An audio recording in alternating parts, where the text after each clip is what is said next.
Good morning everyone.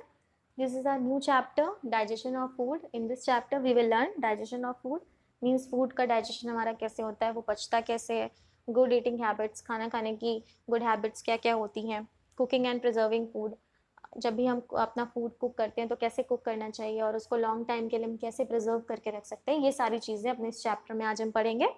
We all know that we get energy from the food we eat. मैंने आपको previous chapter में बताया था कि आपको एनर्जी आपके फूड से मिलती है जो भी आप खाते हो. तो जैसे ही आप खाना खाते हो अपना, वैसे ही क्या होता है कि वो सिंपल सब्सटेंसेस में ब्रेक डाउन हो जाता है जिसे आपकी बॉडी एब्जॉर्ब कर लेती है. इस प्रोसेस को कहते हैं डाइजेशन. और डाइजेशन हमारा कहाँ होता है? हमारे डाइजेस्टिव सिस्टम में होता है. हमारे डाइजेस्टिव सिस्टम में डिफरेंट ऑर्गन्स होते हैं जो डाइजेशन में हेल्प करते हैं. अब वो कौन कौन से ऑर्गन्स होते हैं ये हम देख लेते हैं, और डाइजेशन हमारा स्टार्ट कहाँ से होता है. So, digestion of food in the mouth. The process of digestion begins as soon as we put the food into our mouth. Digestion हमारा कहाँ से स्टार्ट होता है? माउथ से स्टार्ट होता है. जैसे ही हम अपने फूड को अपने माउथ में रखते हैं वैसे ही हमारे डाइजेशन का प्रोसेस स्टार्ट हो जाता है. अब हम इस फूड को अपने टीथ की हेल्प से च्यू करते हैं, चबाते हैं. जैसे ही हम ऐसा करते हैं वैसे ही हमारे माउथ में एक जूस होता है, डाइजेस्टिव जूस, जिसे कि हम सलाइवा कहते हैं, वो हमारे फूड के साथ मिक्स हो जाता है और हमारे फूड में कुछ स्टार्च प्रेजेंट होते हैं जिनको वो कन्वर्ट कर देता है शुगर में.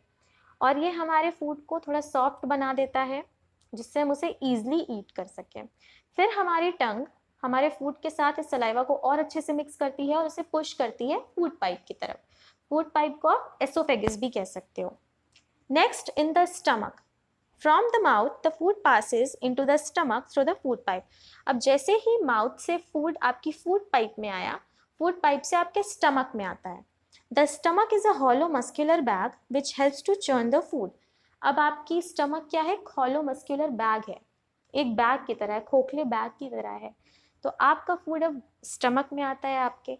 अब स्टमक में आपका फूड सेवरल आवर्स के लिए रहता है और आपकी स्टमक से भी कुछ डाइजेस्टिव जूस रिलीज होते हैं जो आपके फूड को और भी ज़्यादा स्मॉल पार्टिकल्स में डिवाइड करते हैं.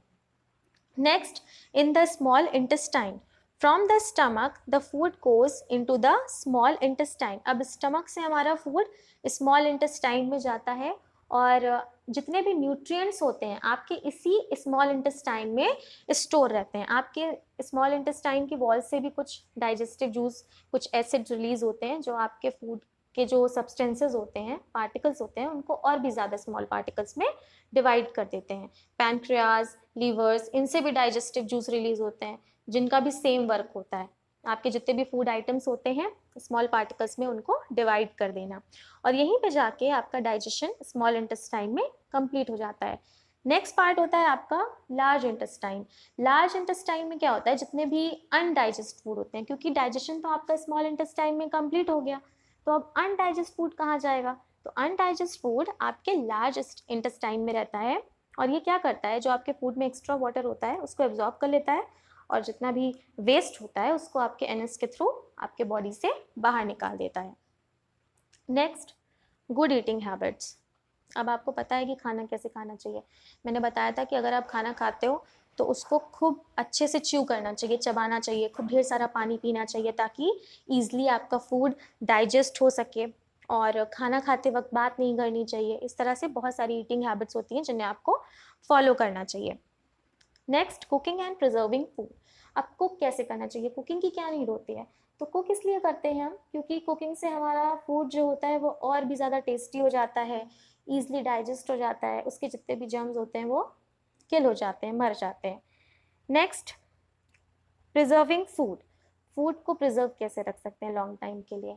तो उसके बहुत सारे मेथड्स होते हैं, लाइक रेफ्रिजरेशन. आपने देखा होगा कि जब भी आप मार्केट से फूड लेके आते हो, वेजिटेबल्स लेके आते हो, फ्रूट्स लेके आते हो, तो आप उन्हें फ्रिज में रख देते हो क्योंकि आपको पता है बाहर रखोगे वो ख़राब हो जाएंगे. मिल्क को आप फ्रिज में रख देते हो, तो इस प्रोसेस को क्या कहते हैं? रेफ्रिजरेशन. ओके. Next, dehydration. बहुत सारे फूड ऐसे होते हैं जिनमें वाटर रहता है, तो अगर आप उस वाटर को उन फूड आइटम से हटा दो तो वो लॉन्ग टाइम के लिए सिक्योर रहते हैं. जैसे आपने ग्रेप्स देखा होगा, आप ग्रेप्स खाते हो तो आपको लगता होगा कि इसमें थोड़ा सा वाटर है, तो जब आप ग्रेप्स को धूप में सुखा देते हो वो क्या बन जाता है? किशमिश बन जाता है, तो वो लॉन्ग टाइम के लिए सिक्योर रहता है. तो इस तरह से हम डिहाइड्रेशन का यूज़ करके फूड आइटम्स को सिक्योर करके रख सकते हैं, ड्राई फ्रूट्स को सिक्योर करके रख सकते हैं. नेक्स्ट, एडिंग शुगर और सॉल्ट। जब भी हम किसी फूड आइटम्स में सॉल्ट और शुगर मिक्स कर देते हैं तो उसके माइक्रोब्स ग्रो नहीं कर पाते और वो लॉन्ग टाइम के लिए सेव रहता है। जैसे फॉर एग्जांपल आपने पिकल्स खाए होंगे, अचार खाए होंगे, जैम्स खाए होंगे, तो आपने देखा होगा जब भी घर पे आपके अचार बनता है तो मम्मी उसमें क्या करती हैं, ऑयल डाल देती हैं, उसमें सॉल्ट डाल देती हैं। क्यों करती हैं? क्योंकि एक प्रिजर्विंग का एक मेथड है, तो इससे वो चीज़ें सिक्योर रहती हैं लॉन्ग टाइम के लिए। Last, chemical preservatives.